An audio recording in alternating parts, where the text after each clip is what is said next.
Forbes മാസികയുടെ പുതിയ പട്ടിക പ്രകാരം ലോകത്തിലെ ഏറ്റവും ധനികനായ മലയാളി ജോയ് ആലുക്കാസ്.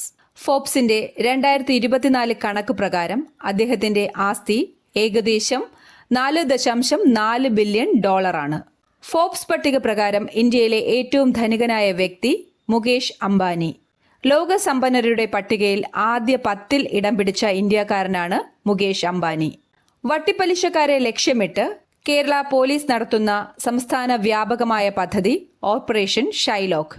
അനൗപചാരിക കടം കൊടുക്കൽ മാർഗങ്ങളെ ആശ്രയിക്കുന്നത് കുറയ്ക്കാൻ സഹായിക്കുന്ന കേന്ദ്ര സർക്കാർ പദ്ധതിയാണ് പ്രധാനമന്ത്രി ജൻധൻ യോജന.